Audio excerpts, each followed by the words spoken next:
Early this morning, the California State Senate voted to approve bills that would close the state's $26 billion budget gap. As we tape this program, the Assembly is still voting.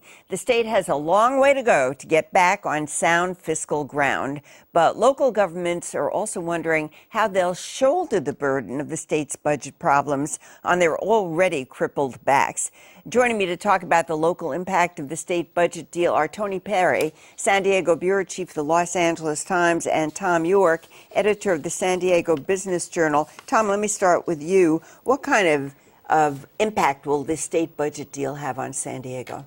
Well, it looks like the state government is going to take up to $105,000 from the city of San Diego.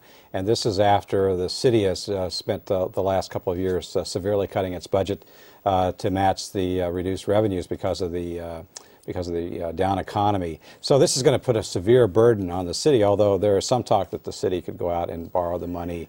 But then that's a cost-benefit ratio. If they borrow the money, will they get repaid, which the state has promised to do? So he said severe impact on the city. But what are we talking about? What are the services and what are the programs that are going to take the hit? Well, Jerry Sanders has pointed towards street repair, which is dear to all of our tires of our automobiles.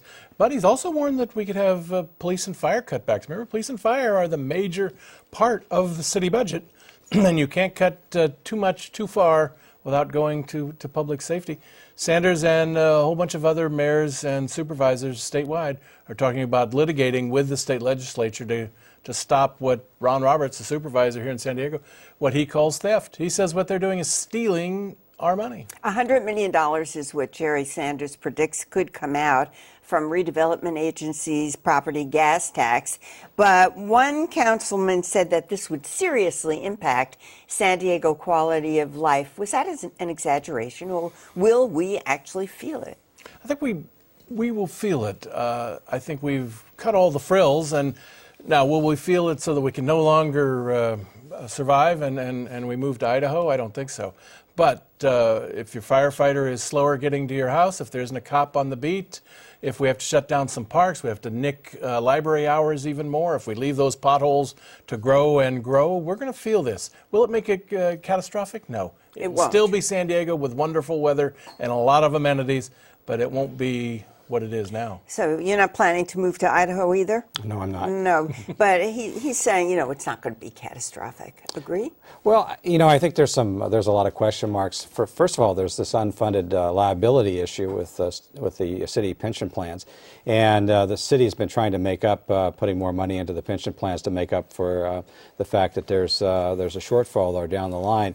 This could have an impact, so it could impact more than just the current crop of employees, but employees that'll be retiring in the future. So I don't know whether our local officials are just sort of saying the right thing, but they say they're going to fight it. How are they going to fight this? Well, I don't think it's going to work. They're going to be fighting it after the fact. It might take months, if not years, to litigate this in the courts. And it's just a full employment plan for lawyers.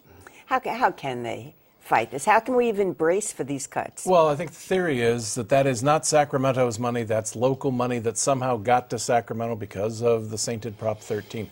We fought this before. The San Diego County government litigated for years with Sacramento after Prop 13, claiming San Diego was getting shorted.